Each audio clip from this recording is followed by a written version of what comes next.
बिस्मिल्लाहिर्रहमानिर्रहीम, अस्सलामु अलैकुम।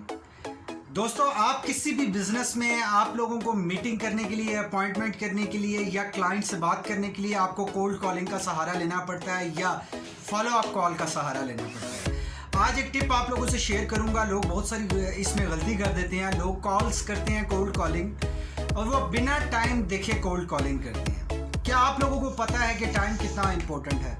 मॉर्निंग में बहुत ही टफ स्केड्यूल होता है लोगों का। लोग टाइम नहीं दे पाते अपने अदर एक्टिविटीज़ को और बिजनेस पे फोकस करते हैं। शाम की टाइम बहुत ज़्यादा लेज़ी टाइम होता है और फिर 10-11 बजे 12 बजे कोई ऐसा टाइम होता है जिस टाइम पे वो अपने काम वाइंड अप करके अब नेक्स्ट एक्टिविटीज़ की तरफ शिफ्ट होने वाले होते हैं। फिर आप क्वेश्चन यहाँ पे ये है कि क्या किया जाए, क्या कौन सा ऐसा टाइम बेस्ट है? सबसे बेहतरीन टाइम अगर आप कहें कोल्ड कॉलिंग के लिए वो शाम 4 से 6 है और सुबह 10 से 12। ये दो टाइम ज़बरदस्त स्केड्यूल है। लोग बहुत सारी मिस्टेक करते हैं यहाँ पे, लेकिन मैंने सोचा आप लोगों से शेयर करूँ कि ये दो टाइम ऐसे हैं कि अगर आप इन दो टाइम पे अगर आप लोग कोल्ड कॉलिंग करते हैं तो दोस्तों ट्रस्ट में आप लोगों को बहुत अच्छा रिजल्ट मिलेगा।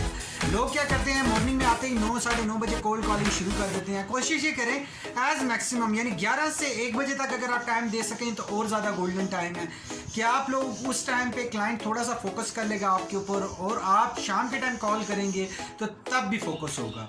लेकिन याद रखिएगा कि फॉलो अप अगर आपने करना है तो फॉलो अप कभी भी मॉर्निंग में नहीं करना, फॉलो अप हमेशा इवनिंग में करना है। ये प्रैक्टिकल और ऐसी ज़बरदस्त टेक्निक्स हैं, ये प्रूवन और एक्सपीरियंस्ड हुई हुई टेक्निक्स हैं जो आपसे शेयर कर रहा हूँ।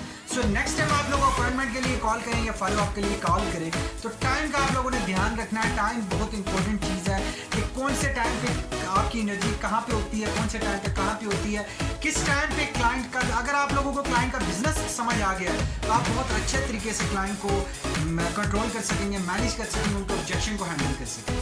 तो दोस्तों, उम्मीद करता हूँ कि ये टिप आप लोग अगर लेके चलेंगे तो आप लोगों को बहुत अच्छे रिजल्ट प्रोड्यूस होंगे आप लोगों के लिए।